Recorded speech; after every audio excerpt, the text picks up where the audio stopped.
integral philosophies, theories and practices, Formscapes as an instantiation of integral philosophies, as contrasted with the integral theory of Wilber, for instance.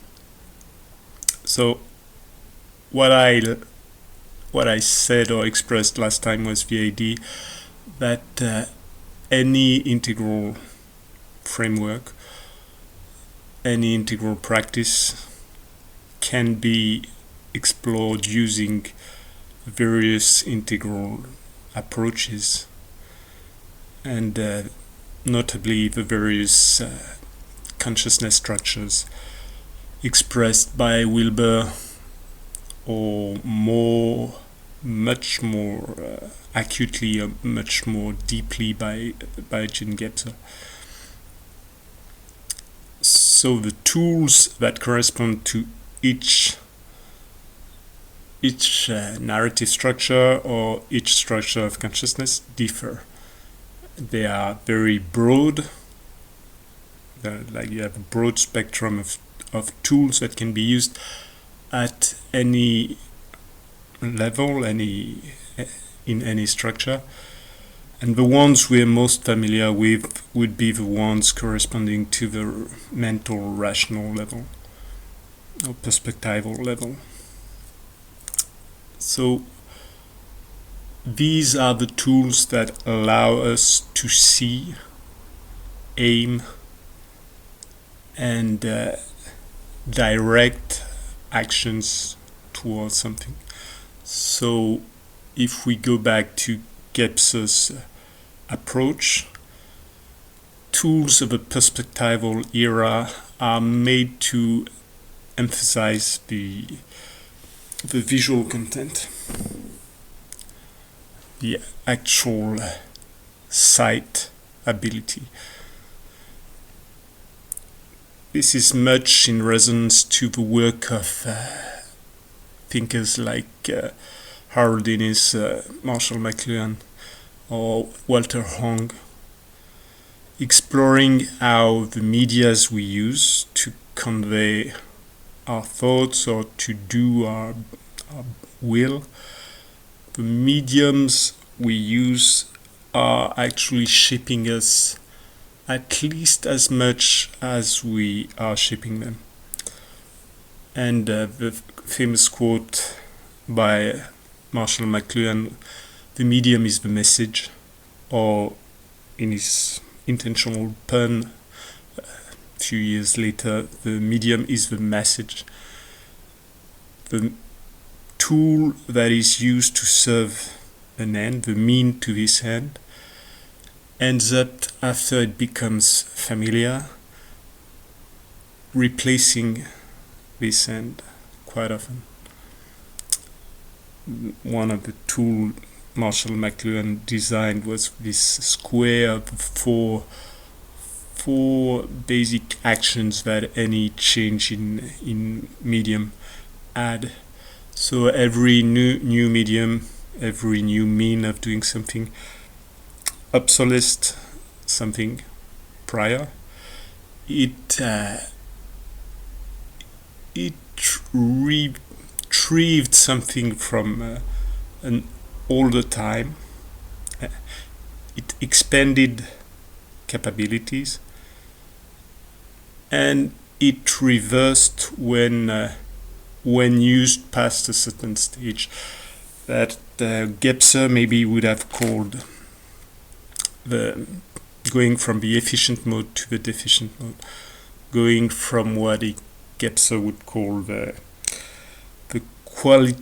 qualitative deployment of something, or a structure of consciousness, for instance, to its quantitative deficiency, the pouring of quantity of a way of thinking, of a way of perceiving the world, becoming so generalized that it lost the inherent quality that it was bringing into the culture at the first first times when it was really used. So if we mix the systems, you could think of consciousness structures or levels of development in Wilber or Kehlan or whomever as tools, as means to access or to do something or to manifest something.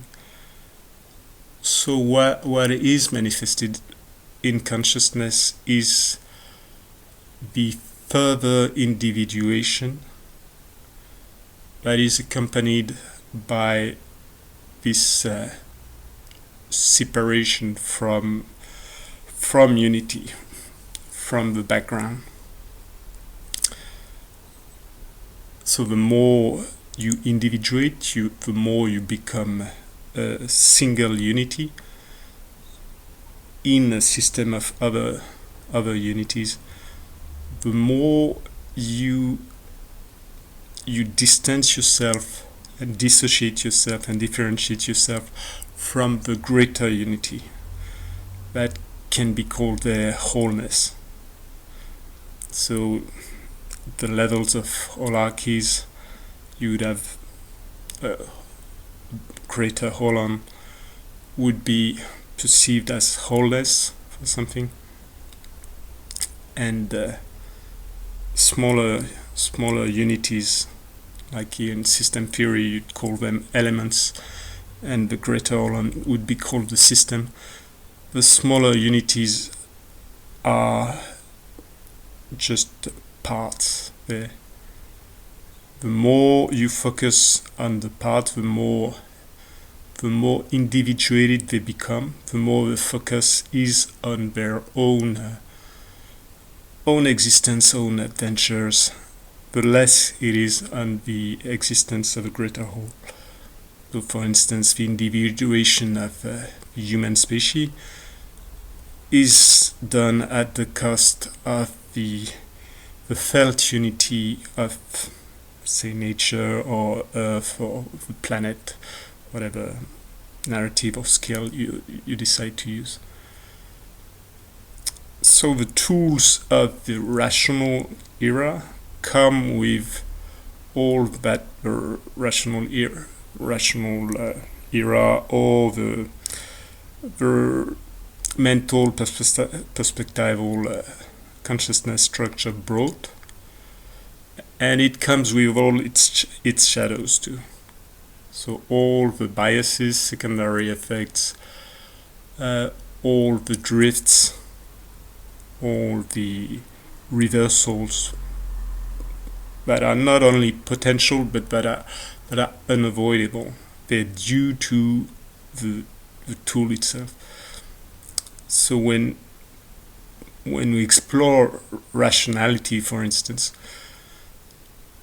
if we try to go to the root of things, we end up with the root of a word, like what's the felt first meaning of something before it is actually minced in small, tiny parts by different philosophies, theories, and what. So the ratio is a division of the world, and a division in parts that allow for a comparison. It's a division in parts that can be related to each other and then compared together to give a proportion, or to give evaluation, comparison. You break down the whole in parts, you break down the parts in smaller parts, you compare parts together on a metric. So you have this entire theme in Gebser's work about measure and mass. It's as all ideas explored in Gebser's. It's very deep, very intricate. It's not really complex, but it's complex. It's not complicated. The mass would relate to this quantitative aspect that I mentioned before. So the deficient aspect of the rational structure, when things are just seen for the massification, quantification of things. The qualitative aspect would be the ability to measure, the ability to compare, and so that's one aspect of measuring. But another deep aspect of measuring is not only comparing, it's the ability to match the needs. So when we do something in measure, there's this third component to the trilogy of quantity, quality. Third one could be pertinence, like how appropriate is something to a situation. You can do as much as you can. You can do the best you can, and you can do what's most appropriate to the situation, whether you know it or not. These three would relate. Most you can would relate to the quantitative aspect, and would relate in the old integral systems, like numerical systems, the system of the trinitary system, for instance, that you find in China or in modern science, in the Trinity, matter, energy, information. The quantitative would relate to the aspect of matter. The qualitative would relate to the matter of information. Matter would relate to the objective. Information would relate to the subjective. So what's perceived mostly through the specific set of filters that one specific subject or group of subjects use.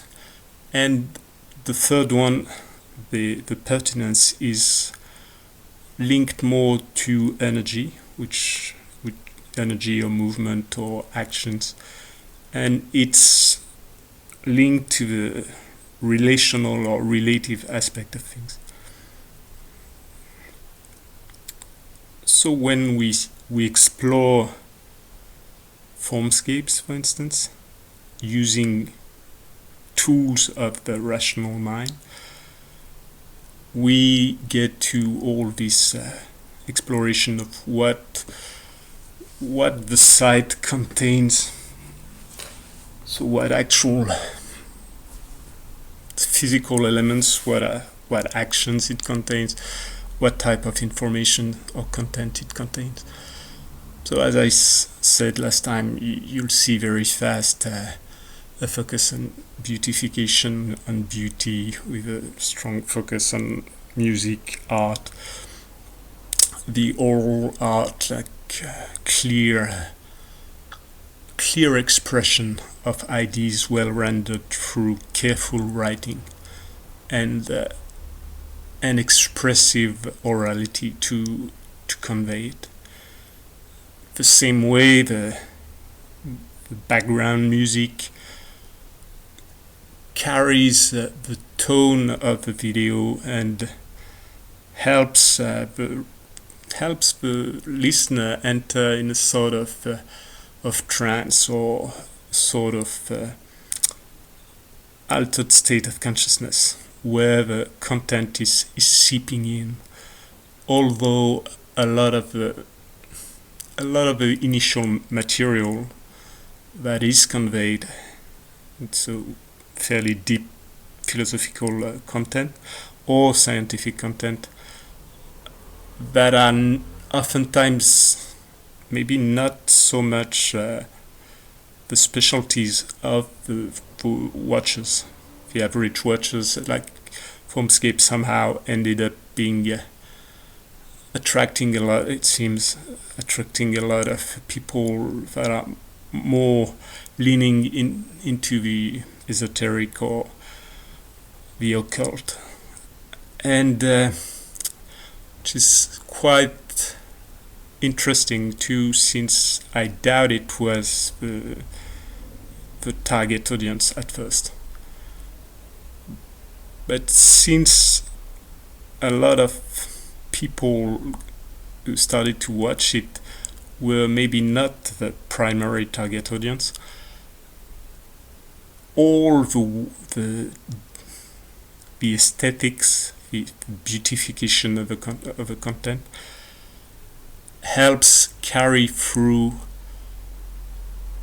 theoretical or philosophical content that are quite heavy, words that would give pause to someone reading a text, because he or she would have to stop every 10 minutes to look at a new word. So that could hinder the process a lot. But the use of the background music, for instance, all the tones that it carries, the use of the voice, oftentimes compared to the voice or the wording, the expression used by people like Terence McKenna, this gives sort of maybe a magical incantation aspect to these ideas, so that the brain, the mental mind, is not stopped at every new idea that is not well understood, every new word, just because it is the wording or the weaving of a new world through the logos, through the expression. So the expression of the spiritus, the expression of the breath through orality. The same aspects would go with the visual content of Formscapes. So depending on time he has to allow the videos, you'd have sort of fractal renditions of the type you had in screensavers that you were using or repeating fractal formulas to create moving and shifting screens with pictures. Or it contains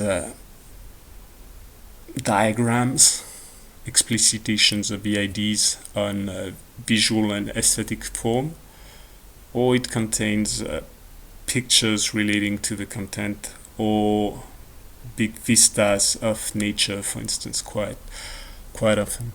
And here again we get this,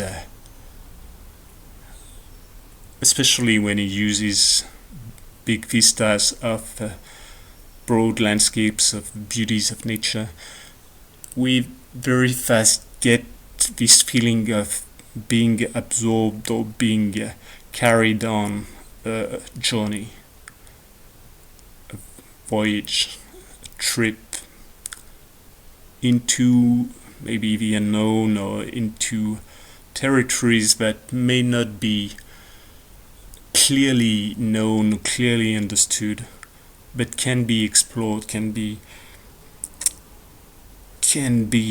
dived in without a rational breaking down of all the content.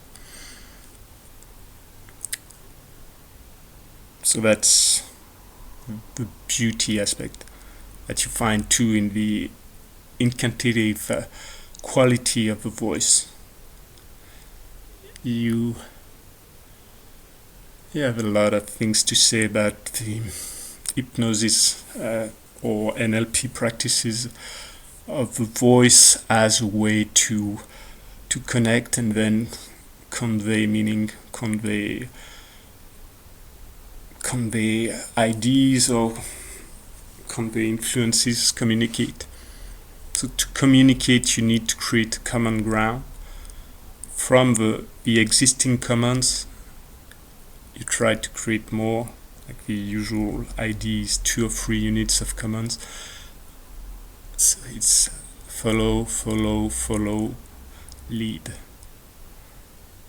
you get into what the people are or want. You give them 2 or 3 units of that, and then you can lead slightly in your direction. Sort of a basis of a type of negotiation in some ways, and common ideas, common practices of movement arts or martial arts or whatnot.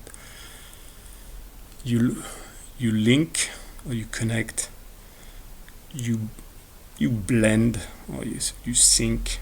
So either you become slightly part of the other, or you let yourself become part of the other until a point you sort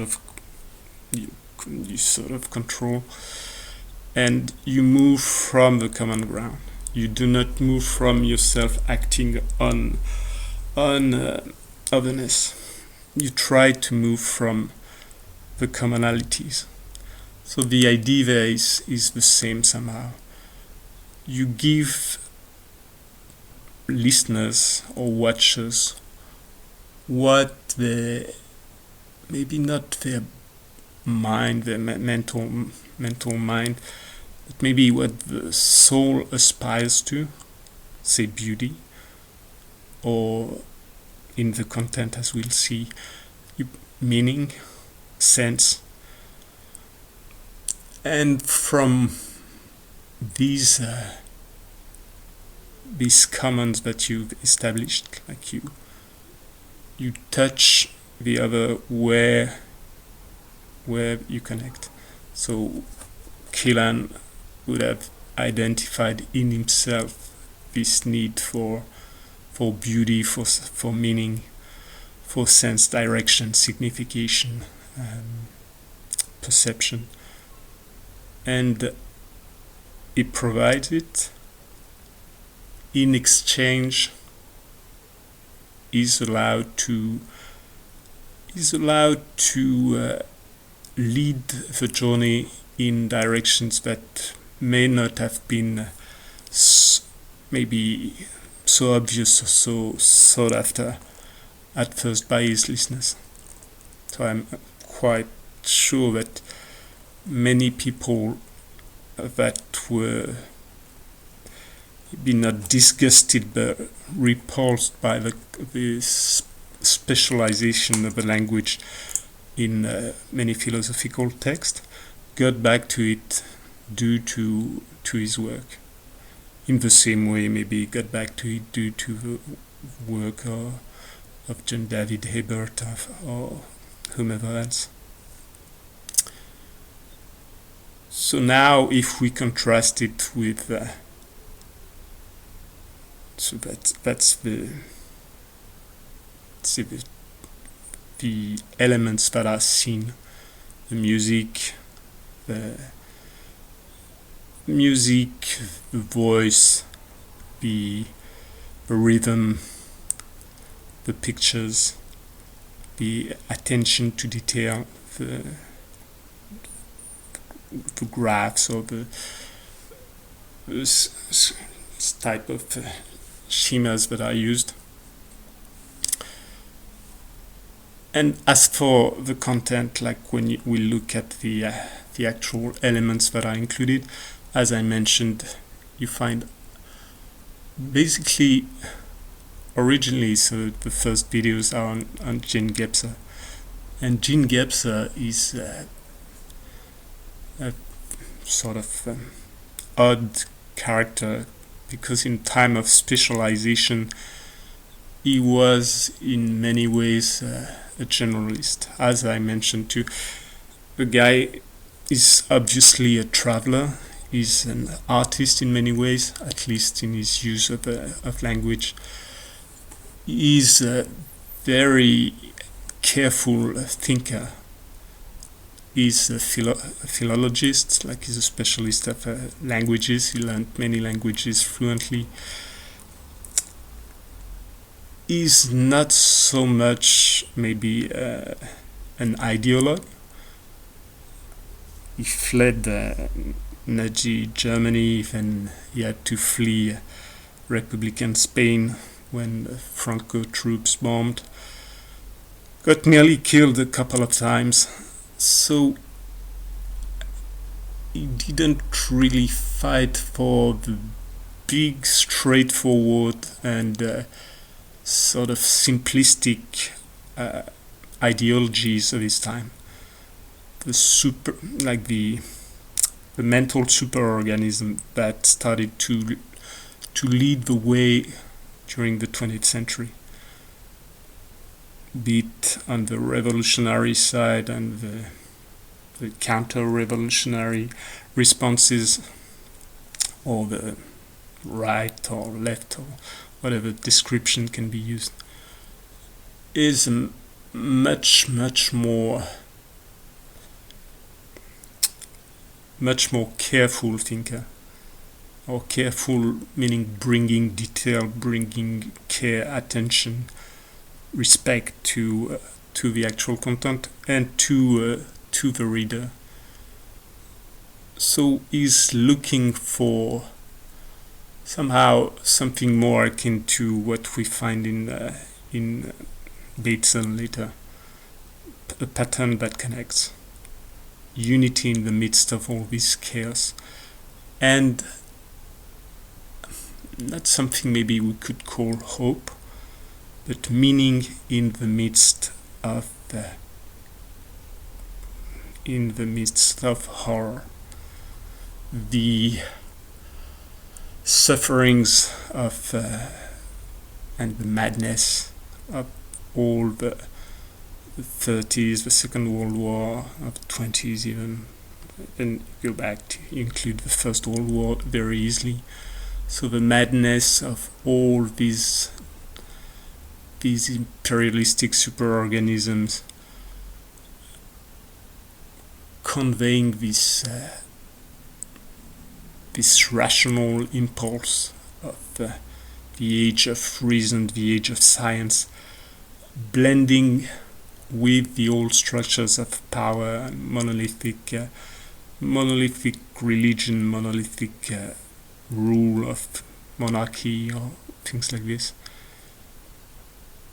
and becoming these nation states, power hungry and hungry nation states at odds with each other, while partaking of oftentimes like the still existing monarchs of the different countries were often related to each other as families, but pitting each other against the others for access to resources, access to more land, for the colonial impulse, like the supposed extension of civilization, and more precisely the seizing of resources and land and the populations to do one's bidding or serve as markets or whatever. It's a big life, geopolitical life of the conflicting empires, to which it seems that we are getting back to, although most likely we never left it. Just one empire dominated after all this was done, like all the split power between the different European nations was resolved when they lay in ruins, and the only remote offspring of the British Empire, which was the United States, was the only remaining contestant standing. So when all this turmoil and chaos swept the world and pushed most thinkers in the clutch of, say, the very somber tones of despair and the absurd or the sheer emptiness of meaning that's found in for instance, in the existentialist movement, where you depict a world that's mere absurdity, and absurdity that is sinking into horror. Gebser, although he lived through part of all this and could have been killed, or most likely lost friends, lost connections, he is looking for something different there. He's looking for the deeper meaning. He's trying maybe to elevate himself above all this seething sea of chaos, and try to look at what may be happening in depth or in greater depth there. What new birth can be happening in the pangs of pain, of this era, and he extends it to a broader view of history in general, in the way people like Toynbee or Brodel had, but bringing a very different approach. So taking Gebser as a first step into the content of a channel is not neutral. It gives the broad direction of all the content that will be conveyed later, and it carries the idea of this widening of the spectre, elevation of thought, like you look for bigger structure, while not neglecting or not despising what can be called the details, the lower levels, which is a strong contrast, for instance, to the work of Wilber, Ken Wilber, which to my mind is as important somehow, but for very, very different reasons. Gebser is in many ways he is opening a new way, and through his work is showing something that very, very few people have seen prior to him, or at least not in the same way. So that could be said of anyone, obviously. Any work is the work of a unique creativity, unique sensitivity, unique capabilities, unique perspective, and unique experiences. But Gebser is opening the way for a new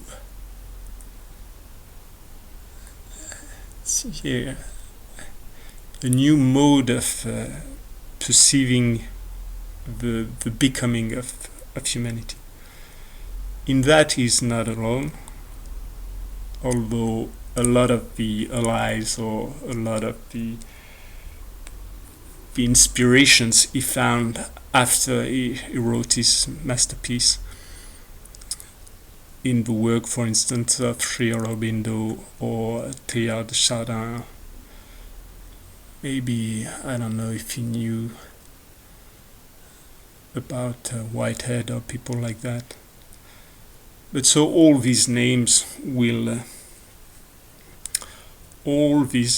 of people who tried to bridge the gap between the secular materialist world that was the outcome of the the Enlightenment,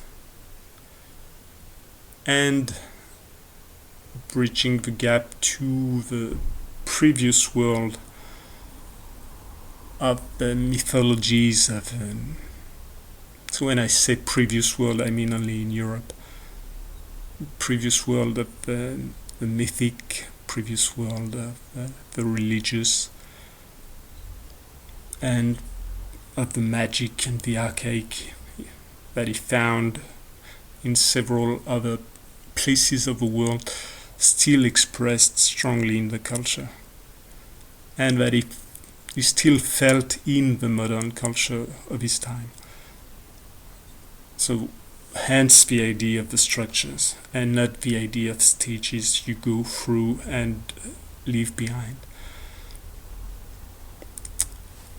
So starting with Gebser carries all these. It's like the first step, giving the tone for the entire opus, the entire work that you're doing. And starting with Jean Gebser carries all these first or deep intent towards not complexity but intricacy, the intricate weaving of content, of deep content that is not only philosophical but also artistic, in some way scientific, like Gebser's work was preceded by another work that conveyed the same idea but based more on the natural sciences. So that's the first part of the content that is found when we analyze, when we dissect the Formscapes YouTube channel. Then soon after you get these words appearing: Whitehead, Bergson. You find Rupert Sheldrake and people like this too, and then all the spectrum of the fringe sciences, the pseudo-sciences of the time. And as I mentioned, when you use these various rational tools, like the rational tools by its very nature, as more tools, more small methods that have been broken down, maybe more than any other consciousness structure or narrative level. I mentioned the potentiality or the possibility of using design thinking, using system thinking to analyze the content. So here we see that the changes in narrative structures or structures of consciousness, these are not equivalent. I use different terms that correspond to different contents, but they would be found also in one stage. So not stage one structure, for instance, for Gebser, or one narrative level for Wilber or others. And in these, say, in the narrative level of the rational, you would have not only the shift from the qualitative aspect to its deficient aspect, from the efficient to the deficient. That would be like a breath inside the breath of these structures that Gebser describes. So inside the big breath of the exhalation through the magic era or the magic structure from the archaic, that was sort of a pre-breath or breath spell, breath hold, or so the exhalation into the world of the magic era is followed by the inhalation into the psyche the discovering of the self as a unit, as an identity, and as a duality to otherness in the mythic era. Then the rational is another of these exhalations. But it could be seen that in each you would have micro breaths, micro cycles of yin-yang alternations. And one way of exploring that would be to see various stages or various structures of consciousness, or structures of narrative structures of, say, the scientific era, for instance. So you'd go from the analysis of, say, mechanisms, the levers, the pulleys, the inclined planes, and the classification of the two basic machines, either combinations of levers or inclined planes allowing for the distribution of energy of the space. So it would go from this to exploring actual machines, which would be, machines are mechanisms of mechanisms. They are combinations of various elements that are found in nature, like these levers, pulleys, that would be levers of a soft conveyor, the cogs, which would be micro levers combined. All these things can be crafted together into machines. Then you have systems that are machines of machines.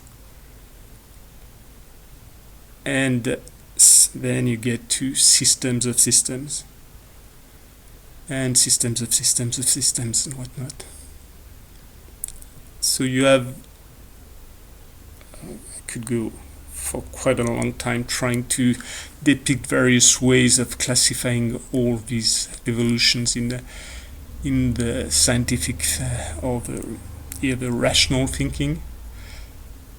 But at the same time, these categories, much the same way Wilber's categories, for instance, or spiral dynamics categories, are huge simplification of a process that's messy to begin with. The process is not the clear-cut dissections we make out of it later. When we make the dissections, we've killed the host. When we dissect the history of science by breaking it, like splitting completely science from religiosity, from hermetism, esotericism, and things like this, or even from history, we are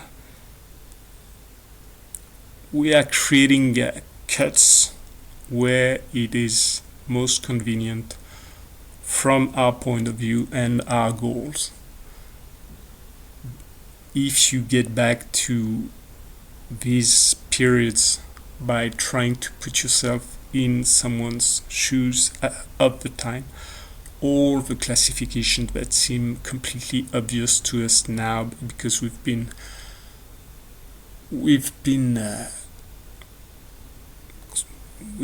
swimming in them for a long time, they are nothing obvious.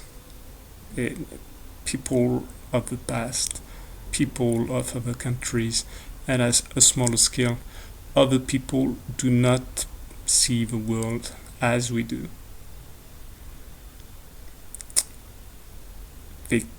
You can and you would find commonalities because in many ways we share many commons. In some ways you could say that we always share 99.999% of commons. And just a tiny pellicle of filters that separate us from the overall field of perception, or field of information. But these tiny bubbles that make us seem different, these bubbles, they have a massive subjective impact. And this subjective impact then is turned into a very momentous objective impact. So the commonalities that I found between times and between places must not obscure the very real differences and diversities, and the sheer otherness, the sheer strangeness of many of the contents.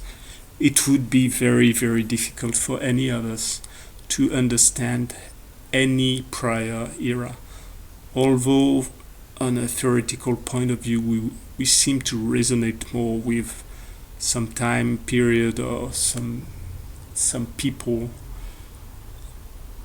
We resonate with the myth we've created that is itself integrated in the critiques or in our explicitation of our own time and our own lives. If we get back in time, it's very likely that our heroes would just befuddle us, like we couldn't understand at all their ways of thinking, their ways of doing. So that's part of what Gebser is about in the depiction of these structures of consciousness. Things do change, things evolve, but they do not evolve in a linear betterment. Gebser is much, much more cautious and much more precise in his depictions than, say, Wilber. So Wilber, it is, I'll go about it later, but Wilber, in the wording of his ideas and in his arguments, is much, much, much less careful about what he's conveying. Although he would say in all the text that there's no idea that he's using Gebser's ideas at first, and then combining them with many other developmental researches. But Gebser's ideas about the structures of consciousness may not really be a developmental scheme on something in an order that's very, very different from some of the ones Wilber mixes it with.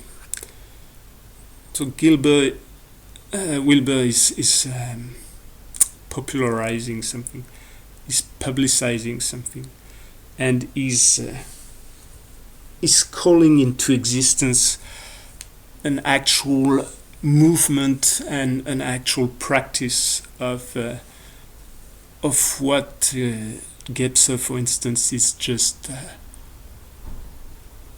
perceiving as a becoming, or a potentiality that's arising, that's showing signs of a potential spreading. But Gebser, for instance, makes sure to clarify the fact that the structures are not qualitative evaluations of what's best and what's worse. All stages are always present in everyone. He avoids the analogy that I use of say, geological strata due to his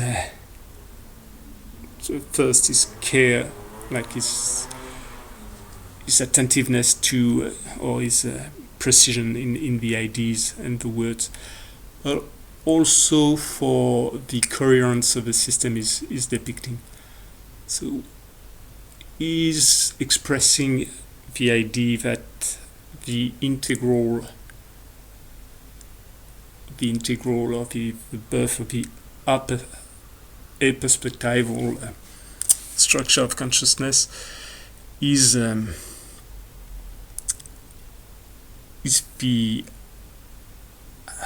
appropriation, may not be the word, but the integration of time, or the consciousness makes time a thing, very definite thing, and then is allowed to, having objectified it, the structure, the integral structure of consciousness is a swallowing or digestion of the perception of time. In the same way, the perspectival era is an externalization and then re-internalization of space, and the magic era. So the magic era would be the same for perception of otherness, the perception of nature, and then of self somehow. So when Gebser does his depictions, he is not implying anywhere, and is very, very careful in his choice of words and formulas, and repeating many times that it is not a simple depiction of an evolutionary scheme in the ideas carried by social evolutionists, for instance. There is no moving towards the betterment or more civilized and more superior way of perceiving the world. When you extricate yourself from prevalent unity, you lose something, and you lose something deep. You lose something in the way of seeing, the ways of acting on the world. And these things, maybe you do not lose them, but you restructure your potentialities to manifest some at the cost of others. So when Wilber is describing these structures, in older work he was much more careful, but in some of his more recent work he's just repeating again and again formulas in the way a school teacher would just repeat formulas until they become entrenched into the memories of people. So in some ways that's what is Wilber somehow is using rote learning, repetition of content that is not well exposed or not well articulated in the thinking of the readers, of listeners, and that is imprinted more than carefully conveyed. But by doing so is able to reach a much wider audience, and is able to reach an audience that he somehow prepares for deepening. It's the exposition to many of the thinkers who we mentioned, like especially Gebser. I think Wilber has been the main advocate for the reading of Gebser that I know of, like the one who had most widespread publicizing of deep thinkers like this that were relatively obscure. So I'm not sure what the intent of Wilber is. It seems that he takes the model he's using at face value, but at the same time, when you read some of his older work, he's still a fairly careful thinker or fairly intricate thinker. So whether consciously or unconsciously is conveying or is invoking a content that's simple enough to be spread and to be used. Gebser's work is deep enough to be. It's not something that can be used like this. It's not a tool. It's something that will seep into the psyche and change it. It's maybe to use a formula that Wilber uses oftentimes. You could call it psychoactive reading or ID. It's not an ID. It's much deeper than that. Wilber is using IDs and trying to make them act psychoactively on individuals and from there on the culture and then on societies. Gebser has no such intention. He's giving birth to an entire idea, but the child has to be well formed. The child has to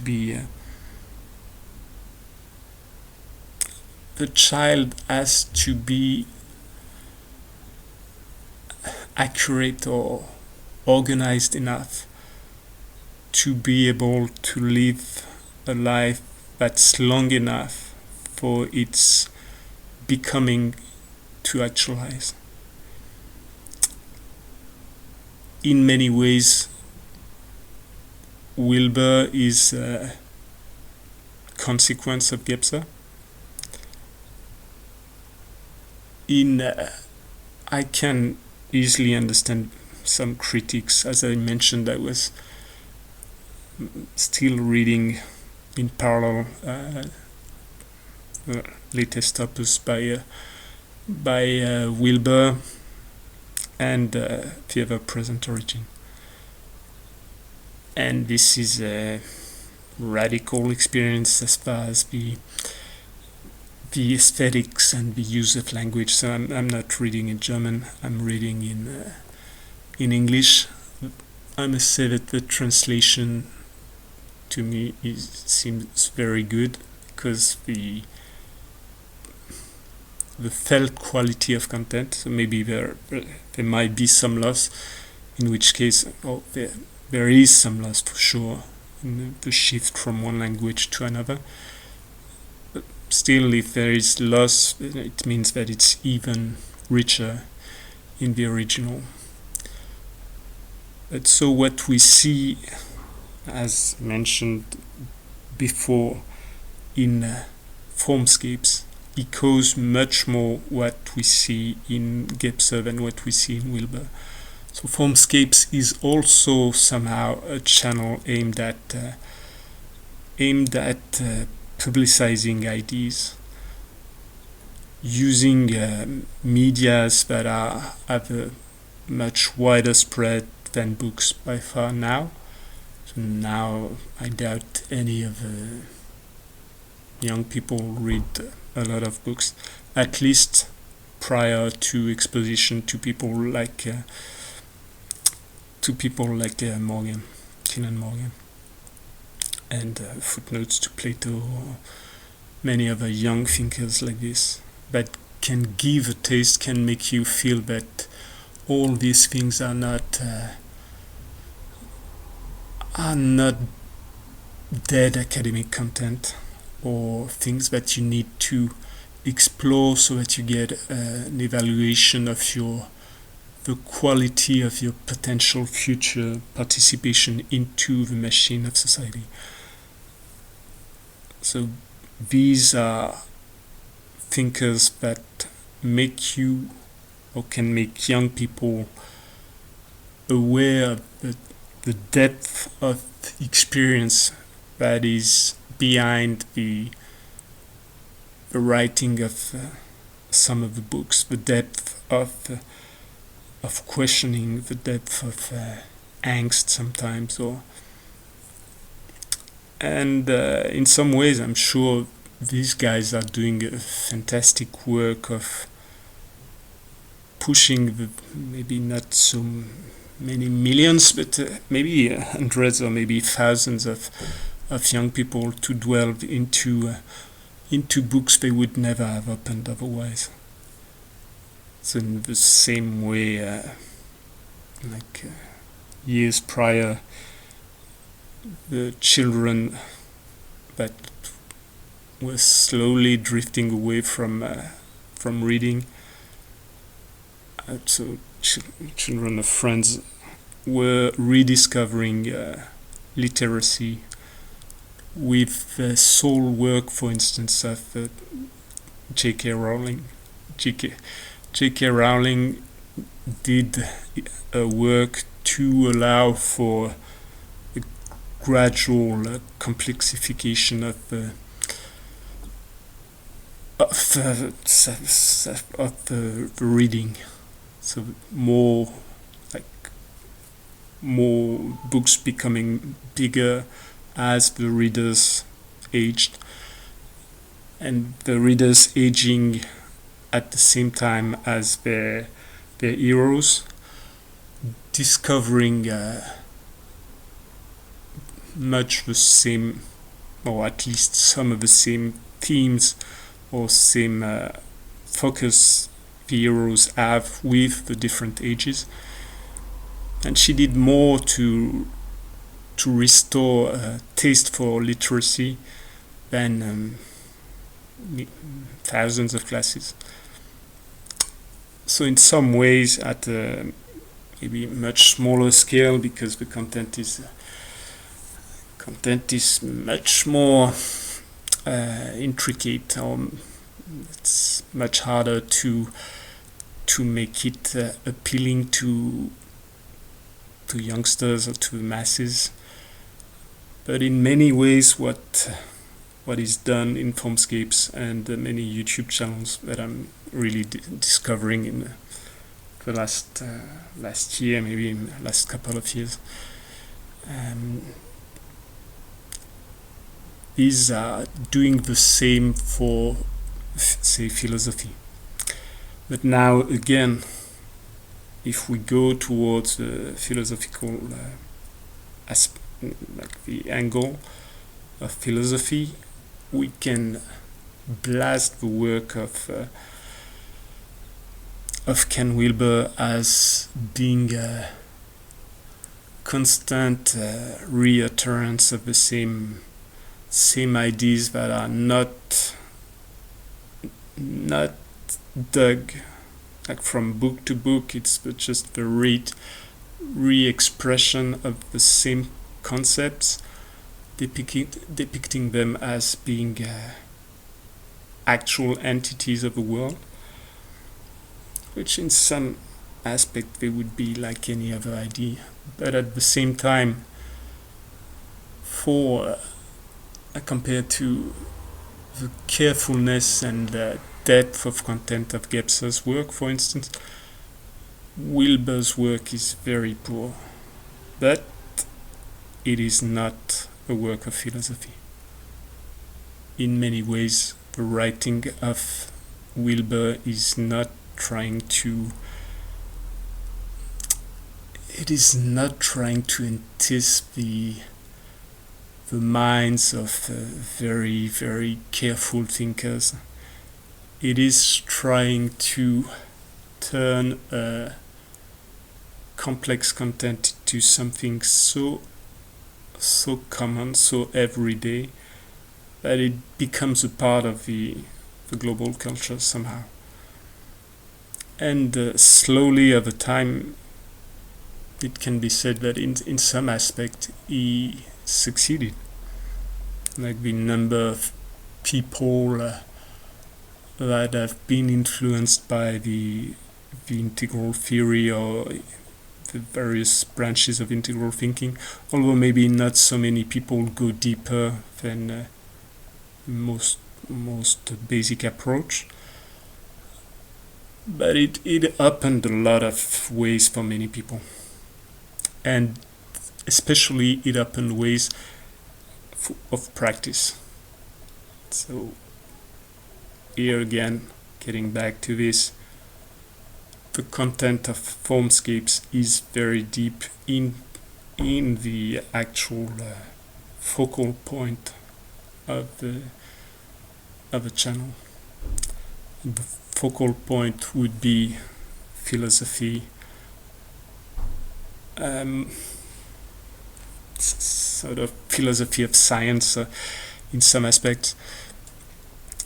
Many critics would say that scientists, if it meant the word meant something, critics that would impersonate the opponent of Kehlan's ideas from the scientist point of view would point at the deficiencies in accuracy in science, which once again is obvious and completely necessary. There is no way to make a map while depicting all the actual things that are happening in your street. If you're drawing the small stones that are found on the streets, your map will be the size of a world and will be completely useless. You need to generalize, you need to simplify, and you need, when you scale up or you dezoom, you make details disappear and you make things that have a very distinct identity when seen from up close, you make them blend into bigger structures. This is a basic understanding in the sciences themselves. The scaling approach. The lack of many of the critics that are articulated against philosophy and things like this are critics that are ill-planned, ill-devised. They're critics from people who have no background whatsoever in what they're critiquing, and who oftentimes do not see or do not know that their own specialty derives completely from what they're critiquing. So it's quite sad in some ways, and in some ways we all carry this type of drifts because we are all from the same culture. If we qualify the last period of the mental structure of consciousness, the mental era, deficient mental era or deficient rational era, structure impersonating characterizing this era in Gebser's work. We are children of the universalist, rationalist period. So although if we go towards plurality in say what's depicted as wokeism and things like this, you go more into the postmodern critics of the world. Postmodern critics are just the next stage of zoom on a system. you've expressed the seemingly universal truths through the first layer of dissection of the world, and you get to the first basic delineation of your sciences, and then you zoom in, because it is the very nature of the process you're engaged into. This look for smaller components, material components, and smaller parts that can be owned and can be mastered, to quote Descartes, to make man the owner and the master of nature. So when you go deeper into this zooming in and dissection, you see smaller things. And you see that the big structure, big realities, big truths that you had seen at one level of perception are themselves are constructs. They are constructs not only of smaller parts, but at one point you start to see, if you have periodic movements of backing away, that you will have to create. Once you start at a stage and you zoom in, since you have a memory of a former stage you started at, you will make movements back and forth, zooming, de-zooming. If you get this in your de-zooming aspect, one day or another you'll get the idea that you can de-zoom more and get from the narratives of what I mentioned, the machine, to the system, and to the matrices, for instance. So you have systems of systems that could be depicted as fields or matrices of conditions, and so on. So this movement will extract you from your more and more careful dissection, and when you extract yourself from there, you will start to see that not only are the things you thought were absolutes, not only are they breakable into smaller parts, but also they are shaped from the outside. They are pressured to take shape by a matrix of condition, or a field of diverse interacting forces. So, getting back to the Formscapes channel, I could go on and on and on the content.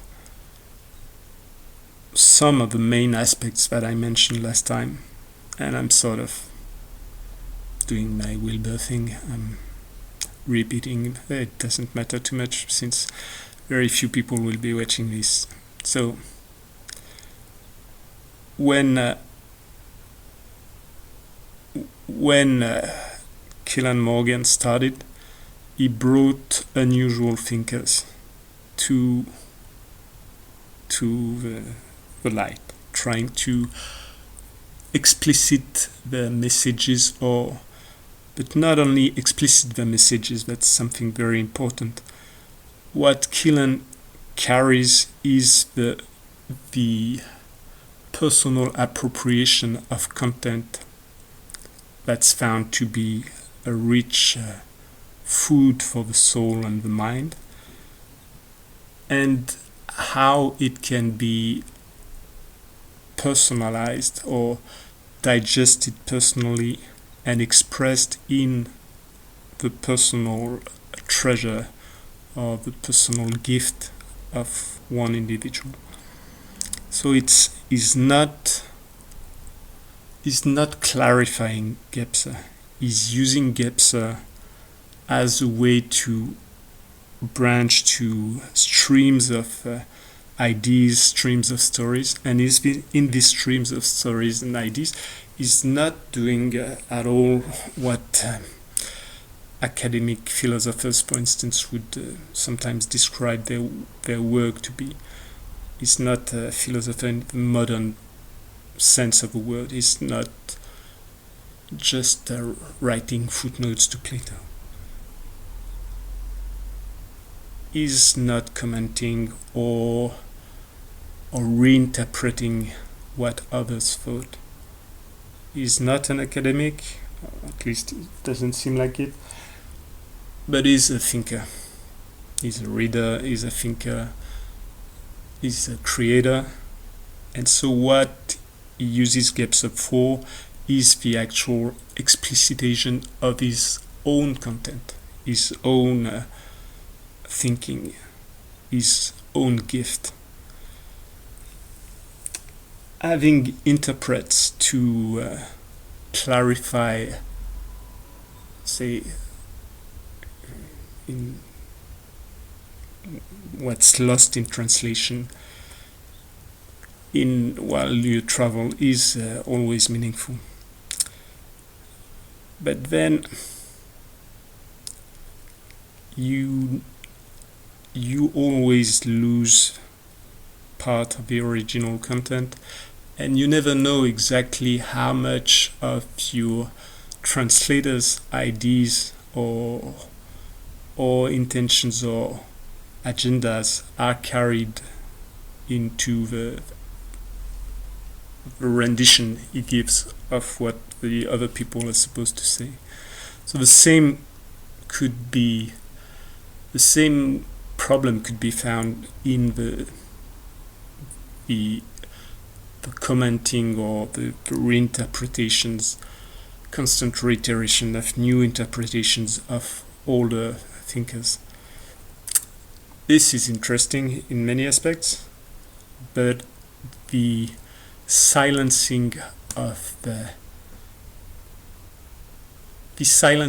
one's voice to just become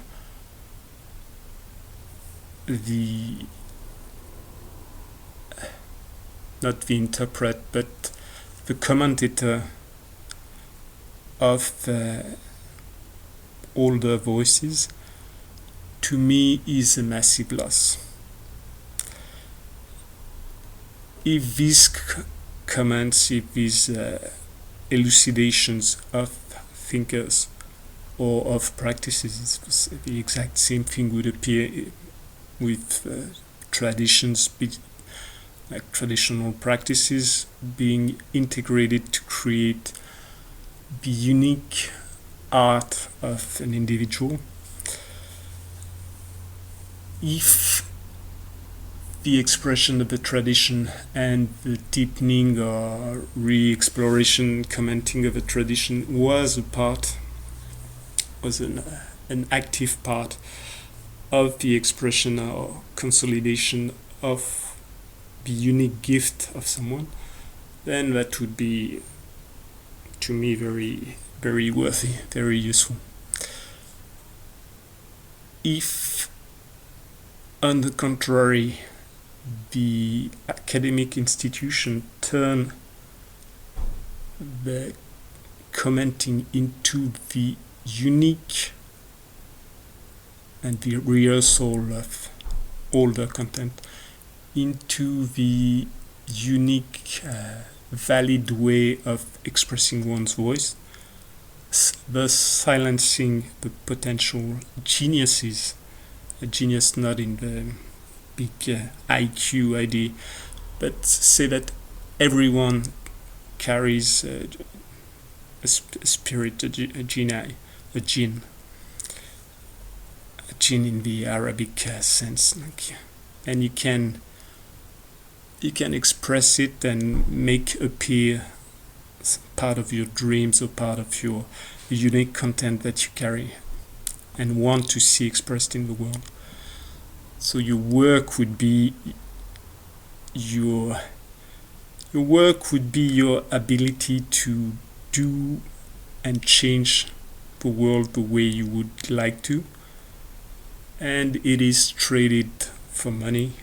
So basically we're prostituting ourselves, we're prostituting our ability to change or conserve the parts of the world we would like to, in exchange for the ability to buy things. So buy the changes that have been created by others and that are sold to us. The same thing could be applied to the mind. In many ways, we're prostituting our unique core, our unique voices, and our unique messages into repeating somehow mechanically words for institutions, the academia, for political groups or whatnot. You lose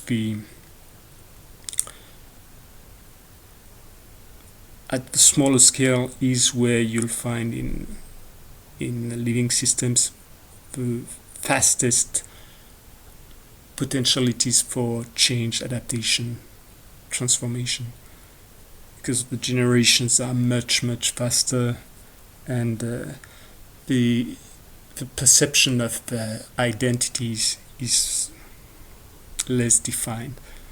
You would not find the markers of identity that you would find generating reactions in, say, a human body, for instance, in a bacteria or a virus.